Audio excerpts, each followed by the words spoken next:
Assalamualaikum warahmatullahi wabarakatuh. Selamat pagi sahabat hidroponik dimanapun Anda berada. Semoga dalam keadaan sehat. Pada kesempatan pagi hari ini berjumpa lagi dengan saya Miswanto di channel Hidroponik Merwali. Jadi saya akan berbagi kepada teman-teman atau sahabat hidroponik sekalian ya, tanaman selada mendekati panen terserang pitium atau busuk akar ya teman-teman. Mari kita lihat tanaman seladanya. Oke sahabat hidroponik, di sini tanaman selada saya sudah mendekati masa panen, kurang 3 atau 4 hari lagi. Tapi di sini terkena pitium.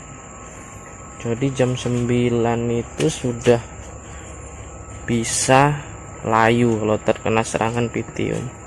Jadi teman-teman, gimana caranya kita mengatasi tanaman selada yang terkena bakteri atau jamur? Jadi perlu saya tegaskan kepada teman-teman di sini ya, untuk tanaman selada hidroponik sangat rawan terhadap serangan jamur pada bagian akar. Seperti kalau misalnya pada tanaman seledri atau tomat itu penyakit layu fusarium. Jadi di sini teman-teman, yang harus kita perhatikan ketika kita menanam tanaman hidroponik supaya tidak terserang jamur itu, kita harus menjaga kebersihan. Menjaga kebersihan dalam arti keseluruhan teman-teman. Kebersihan tandon nutrisi, kebersihan talang guli ataupun pipa yang kita gunakan, ataupun kebersihan lingkungan areal sekitar. Di sini teman-teman di hidroponik Merwali, saya sudah melakukan usaha untuk melakukan pembersihan teman-teman. Tapi ketika dia terkena jamur atau bakteri, kita harus segera melakukan tindakan. Jadi teman-teman, di sini saya ini ada 2 meja atau 2 bedeng tanaman saya. 3 kemarin, yang satu sudah saya nonaktifkan teman-teman ya, karena terserang itu. Saya pindah tanamannya, saya cuci. Jadi yang saya lakukan di sini teman-teman, ketika tanamannya masih kecil, yang pertama itu langkah yang saya lakukan kemarin, pertama saya kuras tandon. Jadi kita lakukan pengurasan tandon nutrisi ya teman-teman. Saya di sini menggunakan tandon yang 200 liter. Kemarin airnya sudah saya bersihkan, saya kenakan ganti air baru, drumnya dicuci, pompanya dicuci, semua dicuci, dan saya panaskan terkena terik sekitar 5 menit ya teman-teman. Jadi saya lakukan pada sore hari supaya tanaman itu tidak mengalami terlalu stres ya teman-teman. Jadi yang pertama, kuras air tandon, ganti dengan air yang baru. Untuk teman-teman sendiri, kemudian yang dari sini kemarin teman-teman ya, setelah saya cuci tandonnya, ini yang dari instalasi yang baru terkena serangan, ini permajaan ya teman-teman, terkena serangan pitium. Kemudian tanamannya saya pindah teman-teman ya, saya pindah ke media instalasi yang baru ya. Ini saya pindah di media pipa 3 inch di belah 2. Saya berharap teman-teman, ketika kita pindah, tanaman ini akan berubah normal lagi atau kembali normal. Jadi di sini teman-teman, sebelum saya pindah kemarin ini ya, bisa teman-teman lihat akarnya saya cuci teman-teman ya.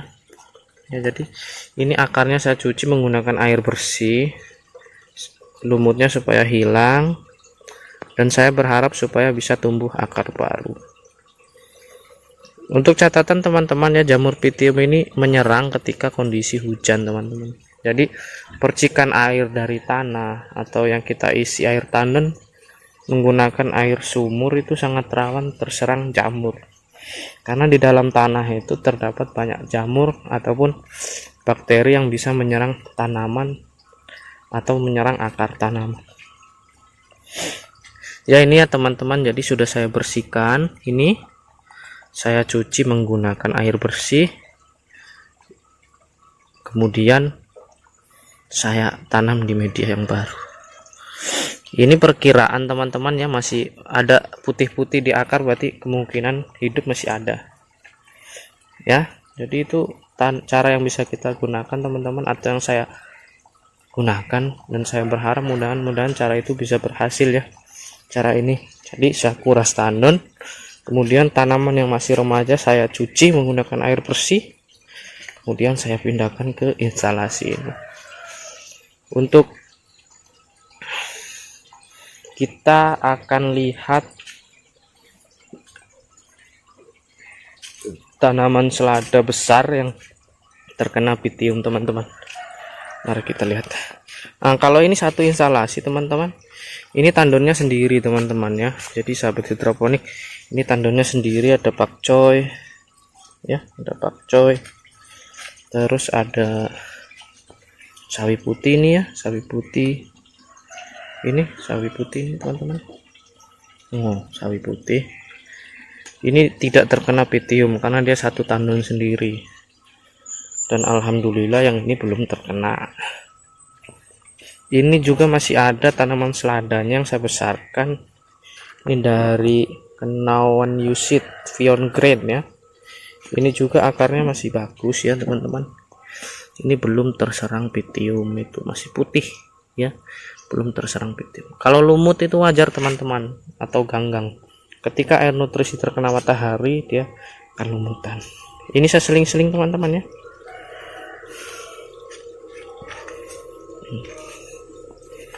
Oke teman-teman, kita ke pembesaran teman-teman. Jadi di sini nih teman-teman, ini yang terserang pitium bisa kita lihat.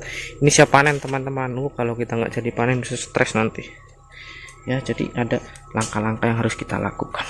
Ini teman-teman, ini lumutnya luar biasa ya. Ketika cuma serangan lumut itu nggak apa-apa, tapi kalau sudah serangan pitium ini, jamur ini sangat merugikan teman-teman. Oke ya teman-teman, kita lihat, kita angkat satu ya. Ini yang terserang, ini ciri-cirinya akarnya mulai berwarna coklat. Nah, kemudian di bawahnya itu akarnya membusuk ya. Ini harus segera kita panen, kita cuci akarnya, kita baguskan, kemudian kita kemas ya. Pertanyaannya, konsumen Anda sudah siap membeli atau belum, sudah ada atau belum ya. Jadi teman-teman, ini ada tanda-tanda terserang jamur inilah. Ini kemarin saya cuci itu ada mulai muncul akar baru ya bagian atas, mudah-mudahan bisa bertahan sampai 3 hari atau 4 hari ya. Ini salah satu faktor yang menyebabkan juga tanaman itu gagal panen, tanaman selada. Ini lumayan teman-teman, bobotnya sangat bagus, ini sekitar berapa gram, ini nyampe 130-an nyampe ini ya. Oke ya teman-teman, ini yang bagian atas tadi sudah saya panen ya. Jadi saya hubungi konsumen yang biasa beli, kemudian saya antar ya, dan alhamdulillah ini sekitar ada tadi sekitar 60-70 lubang tanam sudah saya terjual. Ini sisanya ya. Oke teman-teman, jangan lupa like dan subscribe apabila video ini bermanfaat. Terima kasih. Assalamualaikum warahmatullahi wabarakatuh. Satu lagi teman-teman, pesan dari saya, jangan lupa jaga kebersihan kebun kita ya, karena ketika kita tidak menjaga kebersihan kebun, tanaman kita bisa terserang penyakit ataupun hama yang akan sangat merugikan bagi kita ya. Jadi itu saja, semoga bermanfaat.